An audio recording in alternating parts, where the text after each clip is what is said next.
저는 이제 자력으로 국어 1등급 받기라는 제목으로 영상을 찍게 된 대원 커렉터 2기 국어 분야 대표 한동훈이라고 합니다. 먼저 이 영상에 앞서 이 영상에 대한 소개를 잠시 하자면, 저는 학원이나 어떠한 특정한 교재 아니면 인강 그런 것들 없이 혼자 힘으로만 공부해서 그래도 국어 1등급을 쭉 꾸준하게 받아왔다? 그렇게 생각하는데요. 그래서 저의 이런 여러 가지 팁이라던가 연습 방법 그런 것들을 공유해드리기 위해서 이 영상을 찍었습니다. 그런데 가끔 모든 사람들이 그렇듯이 이 모든 사람들이 다 같은 방법으로 공부를 할 수는 없겠다 그런 생각이 들더라고요. 그래서 저는 오직 저만의 그냥 저의 개인적인 공부 방법을 찾은 것이니까, 이런 공부 방법을 찾는 것에서 아이디어를 얻어가셔도 좋고, 아니면 제가 해본 대로 한번 따라 해보시는 것도 나름 도움은 될 것이라고 생각합니다. 자, 그러면 발표 시작하겠습니다. 자, 먼저 국어 능력이란 무엇인가, 그리고 국어 능력 향상 방법, 그리고 수능 국어를 위한 준비, 그 연습 방법과 마음가짐, 목차는 이렇게 구성이 되고요. 먼저 국어 능력이란 무엇인가에 대해 이야기해 보도록 하겠습니다. 자, 국어 능력이란 크게 네 가지로 이루어진다고 저는 보고 있는데요. 여러분들도 아마 많이 알고 계실 것 같은데, 듣기, 읽기, 쓰기, 말하기, 이렇게 네 가지로 국어 능력은 이루어져 있다고 생각을 합니다. 그리고 저는 개인적으로 이 읽기라는 능력이 가장 기본이 되고 가장 중요한 능력이라고 생각이 되어서 이것에 좀 많은 중점을 두셨으면 좋겠다라고 이야기를 드리고 싶고요. 실제로 저희가 시험을 볼 때도 중점적으로 평가되는 부분은 이 읽기 능력입니다. 하지만 그렇다고 이 읽기 능력, 그리고 또 많은 국어 능력들이 이 저희가 수능이나 모의고사 그런 데에서 측정하는 이 측정하는이 아니라 사용되는 그런 문제풀이 능력과는 전 조금 다르다고 생각을 해서, 각각 다르게 연습을 하셔야 원하시는 결과를 쉽게 얻을 수 있을 것이라고 생각을 합니다. 자, 그럼 먼저 국어 능력을 향상시키는 방법에 대해서 이야기해 보도록 하겠습니다. 다들 많이 알고 계시다시피 책입니다. 책. 글을 많이 읽어보는 것. 글을 많이 읽는다. 그러니까 즉 어려운 논문이라던가 그냥 어디 인터넷에 있는 어려운 칼럼? 아니면 진짜로 어려운 책들? 뭐든지 상관없습니다. 그냥 글을 계속 읽는다는 행위에 초점을 두시면 될 것 같고요. 그리고 이것을 읽을 때 마주하게 되는 몇 가지 질문이 있죠, 흔하게. 저는 그게 크게는 읽을 글의 난이도를 책정하는 과정? 그리고 그 글을 언제 읽지? 이제 고등학생이라서 시간도 없는데 말이죠, 그죠?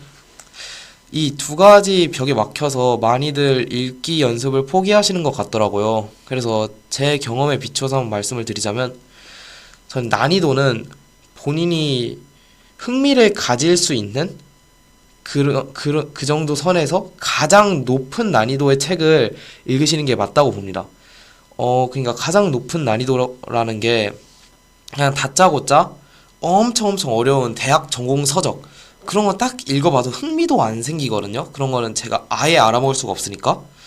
그래서 본인이 봤을 때 흥미를 느낄 수 있는 선에서 가장 어려운 책으로, 두께로 상관없고, 그리고 본인이 흥미를 가질 수만 있다면 그 글을 읽는데 얼마나 오래 걸리던 간에 상관하지 않고 그 책을 골라주셨으면 합니다.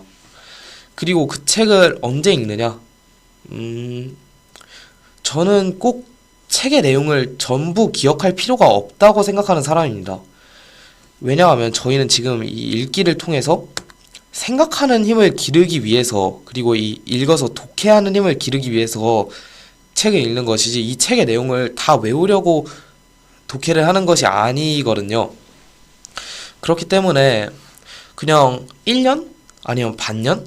그렇게까지로 책을 읽을 기간을 두고 그 독서를 실행하시는 게 좋을 것 같습니다. 저도 중학교 시절에 어려운 철학서?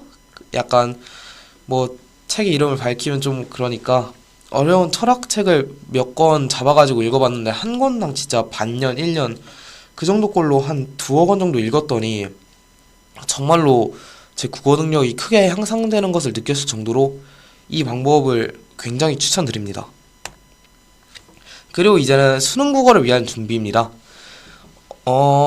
먼저 제가 그래도 고등학교 3학년까지 여러 모의고사를 봐오면서 느낀 그 경험에 의하면 그 수능이나 모의고사에서는 긴장이 굉장히 많이 되기 때문에 이 시간이 부족할 가능성이 올라간다고 생각합니다. 그래서 먼저 이 시간을 단축하기 위해서 평소에는 더 빨리 푸는 연습을 해봐야겠죠?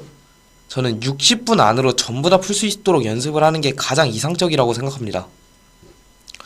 물론 풀다가 60분이 넘어갔다고 해서 그냥 거기서 딱 덮고 바로 채점해버리면 좀 그렇겠죠? 그냥 60분 동안 어디까지 푸는지 체크하고 그 뒤로도 계속 문제는 다 푸셔야 합니다. 시간 안에 못 풀었으니까 다 그어버리고 오답해야지 그러시면 안 되고. 자, 그러면 이렇게 시간을 무작정 단축시키는 것처럼 보여서 이게 이렇게 하면 문제 적중률이 떨어지는 건 아닌가? 하고 생각하실 수도 있는데요. 저는 오히려 시간을 줄이면 적중률 또한 올라간다고 생각합니다. 먼저 쉬운 문제에서 빠르게 정답을 찾아서 넘어가면 어려운 문제에 시간을 더 쏟을 수 있겠죠? 그것만으로도 일단 큰 이점이 되고요. 그리고 쉬운 문제를 빨리 풀다 보면 실수가 많이 나오는 건 아닌가? 근데 이것에 대해서는 이제 다음 페이지에 한번 다음 페이지? 어쨌든 다음에 설명을 좀 해보도록 하겠습니다. 자, 이것은 시간을 줄이기 위한 방법입니다. 시간을 줄이기 위해서는 저희가 읽을 때 영향을 주는 요소를 저는 최소화해야 된다고 생각을 합니다. 그렇기 때문에 이 읽으면서 밑줄을 막 긋는다던가 뭐 동그라미를 치고 막 구조화를 한다던가 이런 것들 최대한 삼가주셨으면 합니다. 저희가 그 손으로 글을 따라가면 저희의 눈보다 손이 당연히 느릴 수밖에 없거든요. 그래가지고 읽기 속도가 현저히 느려지기 때문에 이렇게 푸시면 시간 단축은 좀 어렵다고 봅니다. 자, 그러면 이제 어떻게 풀어야 되냐? 이게 문제가 있잖아요, 국어 문제가. 그 문제가 이렇게 선지가 있다고 하면 선지에서 요구하는 정보가 선지마다 다 달라요. 아시다시피 문제마다 그 요구하는 정보가 다르고 그 요구하는 정보를 빠르게 파악해서 그 정보만 지문에서 골라내서 읽고 그 문제를 풀고 바로 넘어가 버릇 하시면 그럼 앞에서 말했던 그 적중률에 대한 우려도 없어지고 그리고 시간도 훨씬 단축시키실 수 있습니다. 이런 방식으로 문제를 풀면 그러니까 한 지문 안에 있는 한 문제를 풀 때마다 지문에 눈이 한 5, 6번, 7번 정도 많이 가게 되거든요. 그러다 보면 지문 내용도 숙지가 잘 되고 그렇지만 오히려 한 번 정독하고 나서 문제를 푸는 것보다 훨씬 빠르게 풀 수 있는 그런 여러 이점들이 있는 것 같습니다. 자, 그럼 이제 수능 국어를 잘 보기 위해서 이 연습을 할 때의 마음가짐을 한번 이야기를 해보도록 하겠습니다. 제가 주위 친구들을 보면서 좀 해주고 싶었던 말들에 가까운데요. 먼저 3에서 4등급? 혹은 그 밑 친구들에게는 저는 모든 지문을 다 풀어라 라는 말을 해주고 싶었어요. 이게 왜냐하면 어려운 지문을 넘긴다라고 흔히들 말을 하는데 이게 어려운 지문을 솔직히 척 보고 알 수가 없어요. 이게 제재만 보고 알 수도 없는 거고 엄청 어려워 보이는 막 생물 지문, 막 화학 지문, 비문학 뭐 그런 지문이 은근히 엄청 쉬울 수도 있고 진짜 어렵게 생긴 현대소설이 되게 직관적이고 쉽게 나올 수도 있고 본인에게 잘 맞게 나올 수도 있고 그런 거거든요. 그래서 저는 모든 지문에 있는 모든 문제들을 다 풀어보면 3, 4등급에서는 쉽게 벗어날 수 있다고 생각을 합니다. 그리고 다음으로는 2, 3등급 친구들입니다. 2, 3등급 친구들부터는 이제 슬슬 제가 방금 말했던 이 속도를 단축하는 연습을 더 하셔야 된다고 생각을 하거든요. 그렇기 때문에 속도를 단축하는 과정에서 오는 그 수많은 오답들이 있을 거예요. 그 오답들을 다 견디셔야 합니다. 본인이 빠르게 느낌대로 찍고 넘어가는 경우, 문학의 경우에는 비문학 말고 문학의 경우에는 시간 단축을 하다 보면 그냥 본인이 느낌 오는 것대로 그냥 빨리 팍 찍고 넘어가는 경우가 있으실 거예요. 근데 그 느낌을 느낌대로 하는 거를 잘못된 게 아니라고 생각해요, 저는. 맞추면 되는 거니까. 본인이 평가원처럼 그 생각할 수 있는 능력을 갖추고 그 능력을 갖춘 상태에서 느낌대로 찍고 넘어가면 그게 정답이 되는 거니까. 그런 그 알고리즘을 갖추기 위해선 많이 틀려보시고 많이 오답해보셔야 된다고 생각합니다. 문학의 경우가 저는 진짜 오답이 중요하다고 생각해요. 문학 같은 거. 네. 많이 틀려보면서 시간 팍팍 줄이면서 열심히 하셨으면 좋겠고요. 그리고 1, 2등급 친구들. 1, 2등급 친구들은 이제 검토하는 방법을 아셔야 된다고 생각해요. 저도 2단계에 있고요. 요즘 이거를 좀 못해가지고 약간 성적이 좀 떨어지고 있어서 저도 좀 가로막혀 있습니다.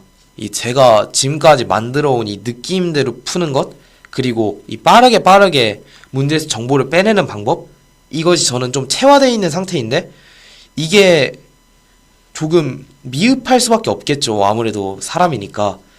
그래서 비슷한 유형에서 많이 틀리거나 어쨌든 어떠한 부분이 본인이 약한지 그거를 아실 수 있을 거예요. 이렇게 빠르게 풀다 보면 특히나. 그래서 그것을 어떻게 하면 시험장에서 보완할 수 있을까?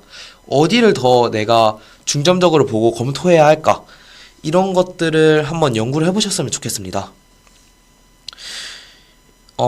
제가 아무래도 좀 더 세세한 부분은 말씀드리지 못한 게 많은 것 같은데 이 시간 관계상 그리고 이 영상이라는 한계점도 있고 아마도 제가 다음에 이 1학년 친구들에게는 이것저것 뭐 소개 뭐 이야기할 수 있는 자리가 있을 거라고 알고 있는데 뭐 영상 보시고 뭐 이런 것도 얘기해 줬으면 좋겠다 하는 게 있으면 뭐 댓글 달아주시면 어떻게 잘 연구해보거나 준비해갖고 다음에 갖고 와보도록 하겠습니다. 여기까지 봐주셔서 감사합니다. 네, 들어가 보겠습니다.